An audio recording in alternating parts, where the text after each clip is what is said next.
Adventures of Sam Spade, Detective. Brought to you by Wild Root Cream Oil Hair Tonic, the non-alcoholic hair tonic that contains lanolin. Wild Root Cream Oil. Again and again, the choice of men and women and children, too.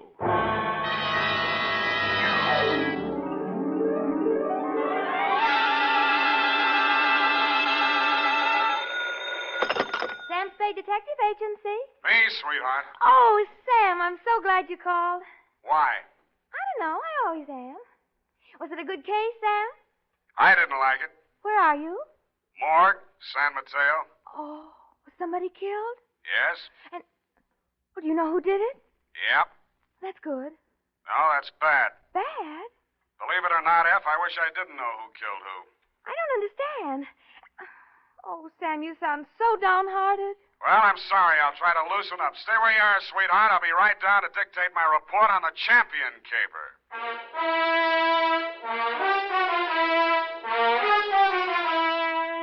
Dashiell Hammett, America's leading detective fiction writer and creator of Sam Spade, the hard-boiled private eye, and William Spear, radio's outstanding producer-director of mystery and crime drama, join their talents to make your hair stand on end with the adventures of Sam Spade.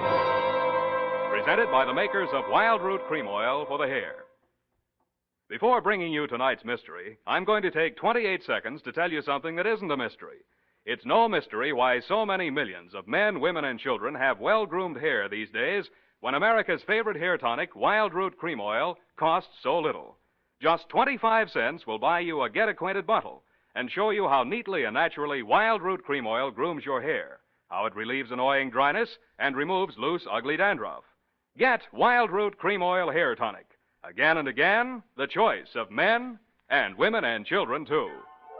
And now, with Howard Duff starring as Spade, Wild Root brings to the air the greatest private detective of them all in the adventures of Sam Spade.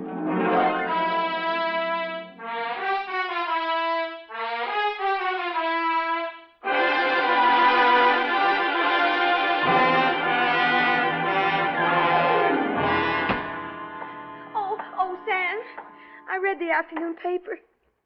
I don't understand it either. Stop that. Really, after all this time, you'd think I'd be acclimatized to all kinds of human storms. I've got my pencil already. I'm myself again. I'm ready, Sam. Sam, date? Date August 7th, 1949. To whom, Sam? Jack Manelli. To Detective Lieutenant Manelli, Homicide Detail, San Mateo Police. From Samuel Spade, license number 1375996. Subject. Are you listening, Sam? Subject, the champion caper. Dear Manelli. You were there for the end of it, and I was there for the start of it, which was in the reception office of Elliot Champion's brokerage house in San Mateo, and where I first met Mildred Champion. Remember that old salve, how a woman in love is always beautiful? When I went in, I had no idea she was in love and no idea she was beautiful. Not because she had lately been crying, but her sallow face without makeup, framed in a wisp of blonde hair, wasn't flattered by the shapeless black dress, cotton stockings, and low-heeled shoes she was wearing. Certainly not the going idea of beauty. Nor did her conversation reveal anything to indicate love. Oh, yes. May I help you? Mr. Elliot Champion, my name's Spade. Spade. S-P-A-D-E? You don't have to write it. He's expecting me. Your business, Mr. Spade? Private. I have to have a little more than that, I'm afraid. Always this hot here? Mr. Champion can't stand fresh air. Obvious. That's what makes it so warm in here. I'm sorry. Yeah, it is hot. Just flip the switch and tell him I'm here. Well, what is it, Mildred? I was just going out. Mr. Spade is here. Says you're expecting him. But I don't find him listed in your appointment book. Don't be an idiot. Send him in. Send him in. You may go in now, Mr. Spade. He always like that? He's nice today. Sorry, Mildred. That's your name, isn't it? His office is the first on the right. Don't bother. I'll find it. Thank you. I'll just go to lunch.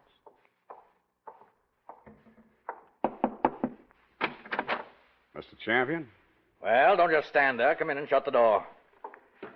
What I have to discuss with you is private. I don't want that snoopy niece of mine listening to our conversation. She's out to lunch now. But does she listen in often? All the time. Why? She didn't know who I was. I outsmarted her there. I called you from the drugstore on the corner. I don't want anyone to know who you are, why you're here. Oh, now, where did I put that lighter? Behind the inkwell. Oh, yeah. Oh. I'm a dangerous man to play games with.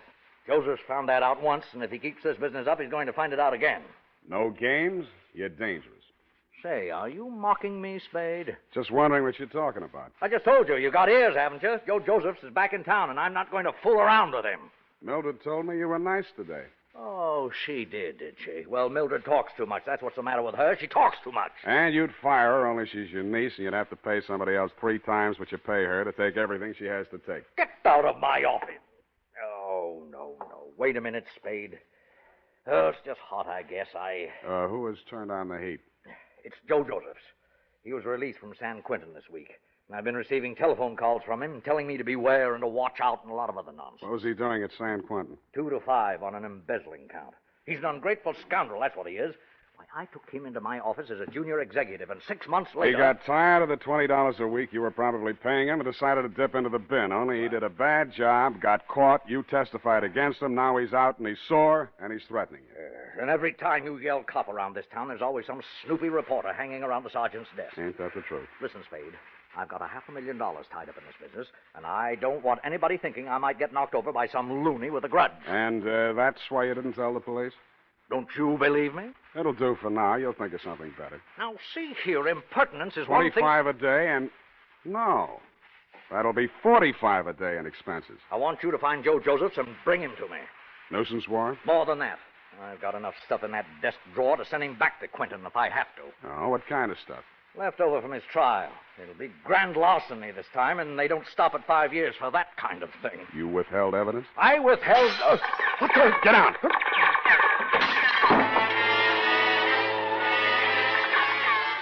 My back was only 8 feet from the window, and it came through from the other building across the court. The silencer either ruined the marksman's aim, or he was just a bad shot, because out of 6 tries, he didn't connect with a thing but the desk lamp and a wastebasket. By that time, Champion and I were both on the floor, Champion on top of me. I kicked out to get loose, and he kicked me back. I gave that up and twisted around for my gun. Across the court, a window was open about 6 inches, one corner of which was full of a dark-sleeved hand and a gun arm. I fired at it from what is known as number 6 position. It's him! It's him! Get him, Spade! Get him, Spade! What do you think I hired you for? I didn't bother to answer him. I went through the window, onto the fire escape, and over to the next building. I did more.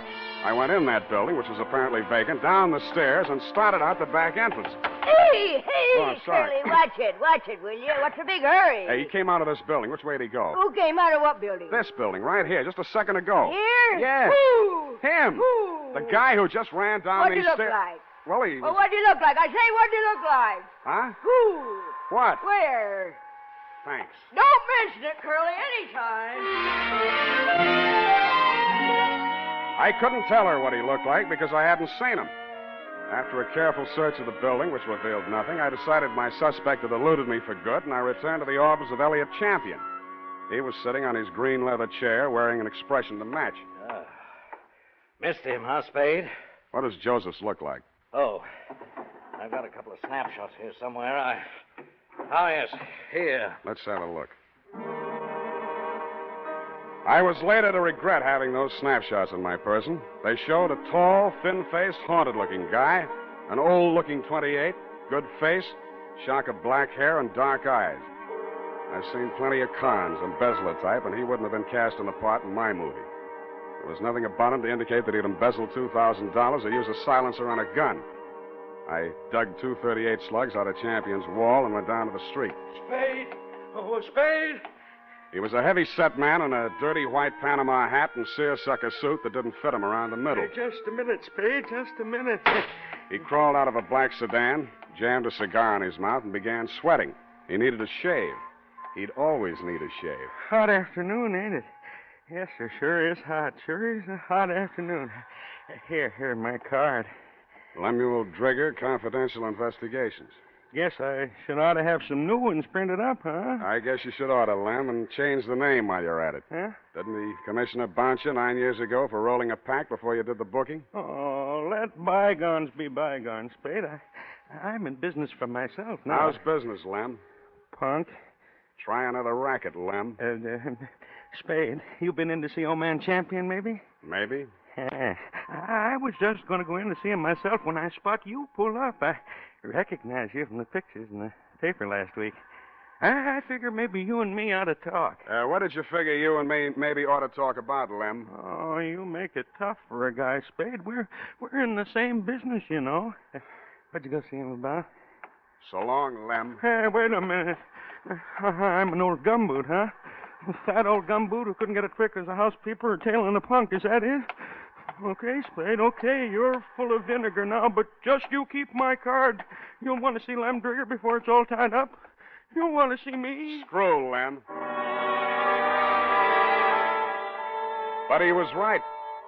I did want to see him because when I got down to the Chronicle office and looked up a morgue on the Joe Josephs trial, the first thing that jumped out at me was the name Lemuel Drigger. Lemuel Drigger, private detective who had been employed when Mr. Champion had become suspicious of Joseph's account irregularities, and who, together with Mr. Champion, caught Josephs red-handed, and who willingly offered his testimony the same at the trial which convicted Joe Josephs to San Quentin for 5 years. The file also gave the name of Joseph's lawyer, a man named Anthony Speezer. The phone book showed an apartment address on Geary.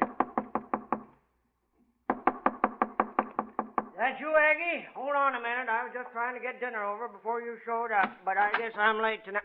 Who are you? Mr. Speezer? That's right. My name's Spade. I'm a private investigator. I'm trying to locate a former client of yours, a man named Josephs. Come in, come in. I was expecting Aggie, but come in. Thanks. I always fix my own dinner, poached egg and half. Ulcers. Name Spade? Yeah. Want an egg? No thanks. I'm on duty. Mind if I finish? It's up to you. Who's your client, Spade? Elliot Champion. Joe Josephs is back in town, and he's been making telephone threats and throwing 38s around. 38, huh? Mm-hmm. You know where he is? Joe was a nice kid, but a calendar job. Born with one war going on, a depression on deck, and another war in the hole. Makes a difference. The calendar got him. Everything was against him at the trial, too. I couldn't do anything. He thought I let him down and told me so. He got real sore when they read the book at him. Threatened Champion and that private dick, Lem Drigger. Drigger and everybody else. Said he was railroaded. You were his attorney? I know, but he didn't have a chance in a million of beating that rap. He thought I ratted when I took the guilty plea in court's mercy, all for a lousy $2,000. Well, he's done his time and he's out now. He hasn't gotten in touch with you? Nope. No threats? Nope. Ever write to you from prison? Nope. Any idea where he'd be in town? Nope. Is it possible he has a mother? Nope. Then I guess I leave you to Aggie. We play records. Aggie used to be a violinist. Well, it's up to her. Spade. Spade. Yeah? If you find Joe, tell him where I live. I'd like to see him. Why? I don't know. Maybe I just want to see what 5 years in the pen does to a kid like that. Yeah. I'll bet you do.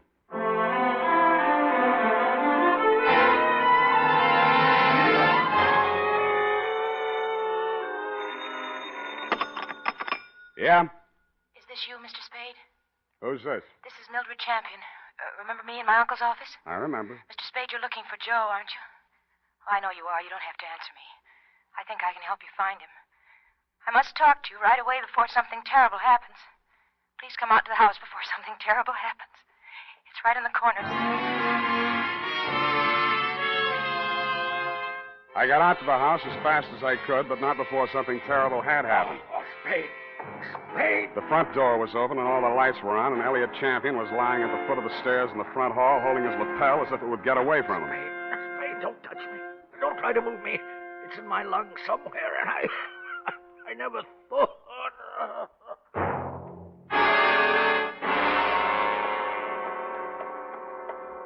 It didn't look like there'd be much use, but I beat it up the stairs to the hall phone to call emergency ambulance. Hello? Hello? What the? This is Joe. So you hired a private eye to look me up, huh? Well, he'll never find me, but I'll find you. Yeah, Mr. Champion, I'll be seeing you real soon. I didn't get it then, but I got it a second later. I grabbed for the banister, missed, and hit the top railing. A pair of hands held me up long enough to go through my pockets and then let me go, and that's the last thing I remember.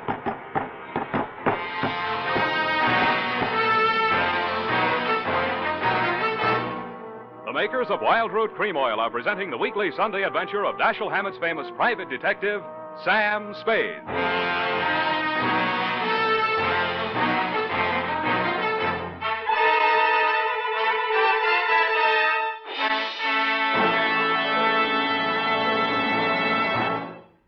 Now, here's important news on good grooming.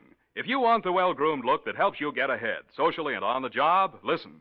Recently, thousands of people from coast to coast who bought Wild Root Cream Oil for the first time were asked, how does Wild Root Cream Oil compare with the hair tonic you previously used? The results were amazing. Better than 4 out of 5 who replied said they preferred Wild Root Cream Oil. Remember, non-alcoholic Wild Root Cream Oil contains lanolin. It grooms the hair naturally, relieves dryness, and removes loose, ugly dandruff. So if you want your hair to be more attractive than ever before, get the generous new 25-cent size of Wild Root Cream Oil, America's leading hair tonic, on sale at all drug and toilet goods counters. It's also available in larger economy bottles and the handy new tube. By the way, smart girls use Wild Root Cream Oil, too, and mothers say it's grand for training children's hair.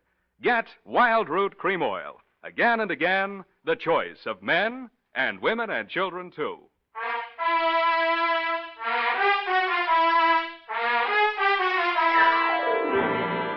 And now, back to the Champion Caper. Tonight's adventure with Sam Spade.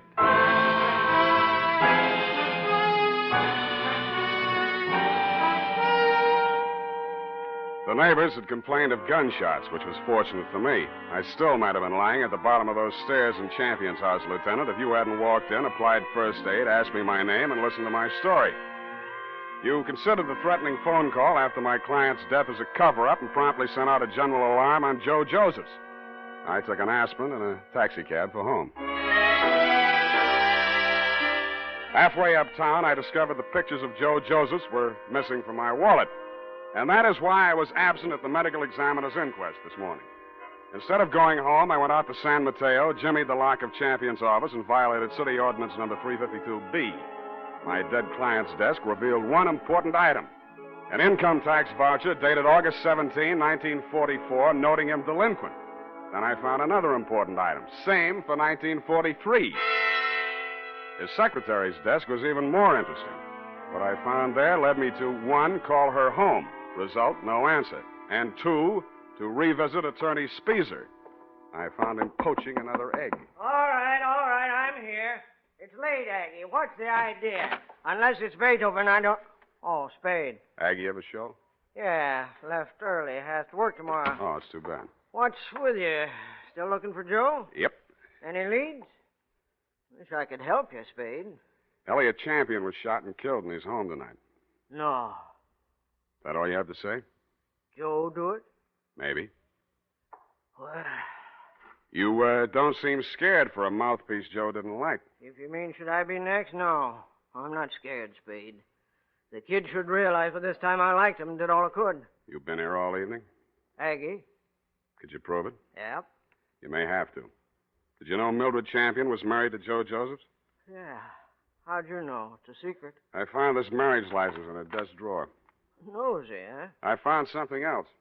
Champion didn't pay his income taxes all the time. A lot of people are like that, Spade. Me, Lem Drigger testified against Joe at the trial, so did Champion. Mildred worked in the office, but she didn't testify. Wife can't testify against husband. Real good story, Spade. But what about Joe? Champion had something on Lem Drigger, and Drigger had something on Champion. Joe's in between. You tell me, huh? Huh? All right, I'll tell you. It's all about a green kid hired into a brokerage firm to be framed on a phony embezzling charge to cover up a tax delinquency. You want to finish it? I can't. I don't know it. You've got ideas, though. Yeah, Spade, you're right. I've got ideas. And all of them make me sick inside. That kid stood there and told me he was innocent. He said it 1,000,000 times if he said it once.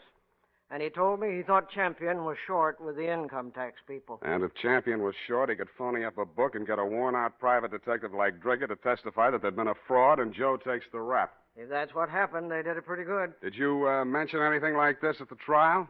Surmise is not admissible. There was no way to investigate it and no way to prove it. Joe was a nice kid, Spade, and he told a good story. I've been fooled a lot of times. What do you think? I haven't met him yet. All right, he's done his 5 years. He came out, and now they want him for killing the man who sent him up. His whole life's gone. And for what? Spade, I hope you don't find him. I hope nobody ever finds him. But we did find Joe Josephs, Lieutenant. He was right under our noses all the time. When I called you, you told me to come on down to the morgue of the county hospital. We both stood and looked at Joe Josephs. It's a funny thing, Sam. We had an alarm out for an hour on this guy. We've been looking all over for him, and he turns up right here. Only he's dead. He's been dead since last night about 7. 7? Same time Champion was killed. TB. Just got the whole story. Had it awful bad in prison, on a sick ward his last 2 years. Mm-hmm. Wanted out awful bad. When his time was up last week, he made him release him. But he wound up here, died in the hospital. He looks awful young to be a con and all. I don't know, Sam. He's just a kid, isn't he? Up until then, you had some kind of case against Joe Josephs. But when the medical examiner reported that my client had been shot with a .32, the rest of it began to fall into place. Lem Drigger's office was a dirty room over a shoe repair shop on Mission Street. The glass on the door hadn't been washed in 5 years, and neither had anything else. You could hardly tell where the office left off and Lem began. Oh, hello, Spade. I've been waiting for you. I thought you'd get over for some talk. What made you think that, Lem? Well, you're here, ain't you? All right, let's make talk. Did the silencer ruin your gun? Huh? Come on, I want it all. Hey, you phoned tonight after Champion was killed. You've been phoning him right along saying it was Joe. No, just a minute, Spade. We're in the same racket. And you shot at him with a silencer on your .38 this afternoon to make it look real good. You can't prove anything. I didn't kill him. One slug out of your gun will match that up. Every cop carries a .38. You were a cop once. Now, Spade, you got this all you wrong. You him because you thought he'd called you in for protection. He'd called you in once on another job. Listen, I know what you're thinking, and but business was so bad you had to drum it up, didn't you? Josephs was released from prison, and it was a natural, only it didn't work. Champion called me instead, and you tried to shake me down. Well, I only thought we could kind of work together. Make it a good thing. I told you once you should try another racket. But you didn't take my advice. Now you're going to have to. What do you mean? Because your license will be revoked pretty quick. You got into a lot of trouble about 2 minutes from now. I did? I was right here. What are you trying to... I swore out a complaint on you for assault and battery. Hey, wait a minute. I ain't done nothing to you. Champion's dead, and yes, I tell you... Yes, you did, Lem. You tried to strike me, and I had to defend myself.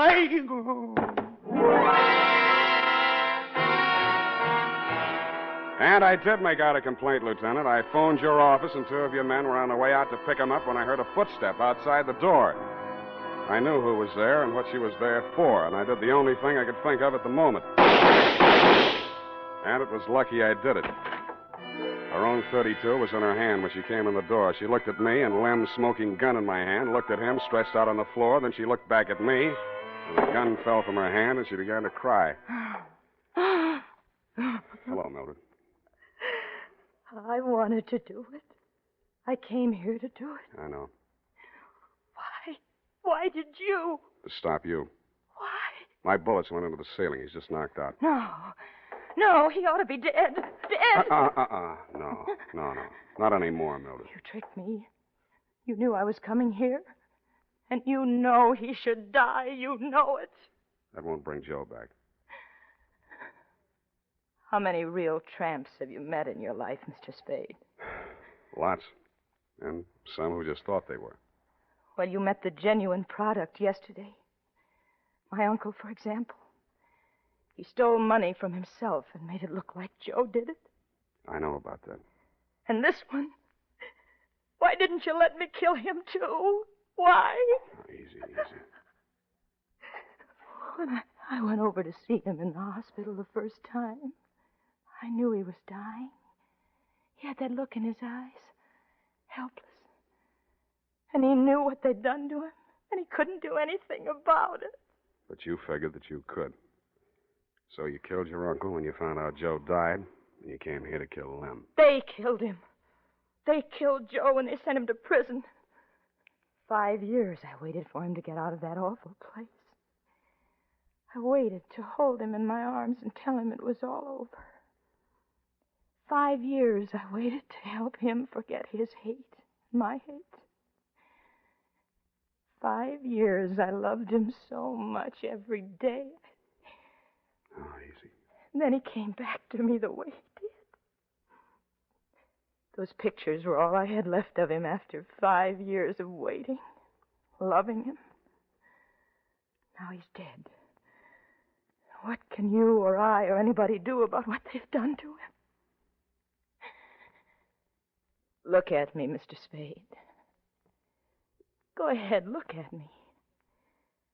I'm not what you'd call beautiful. I'm not even very pretty. Nobody would ever look at me twice.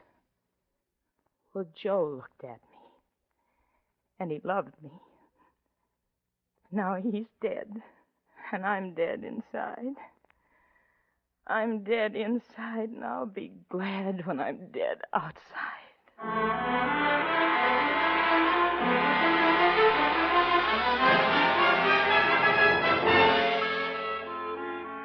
Period and a report.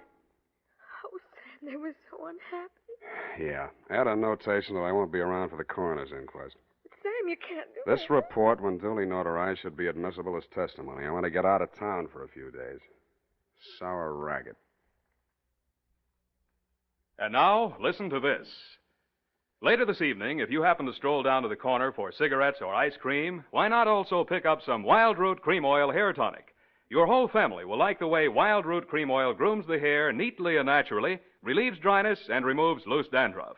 And ask your barber for a professional application of Wild Root Cream Oil Hair Tonic. Again and again, the choice of men and women and children, too.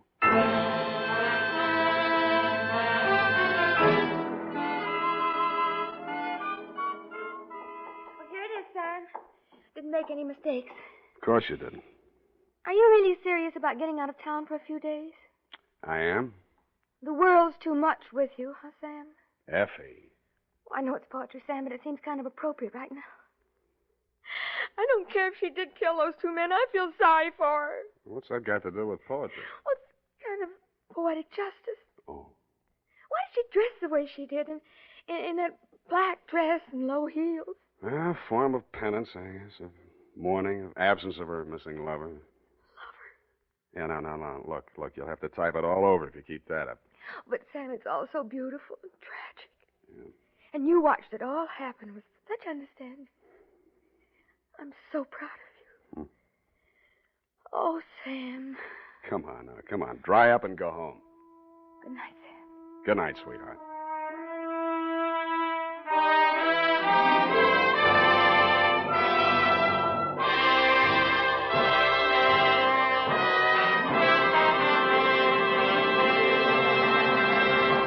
The Adventures of Sam Spade, Dashiell Hammett's famous private detective, are produced and directed by William Spear. Sam Spade is played by Howard Duff.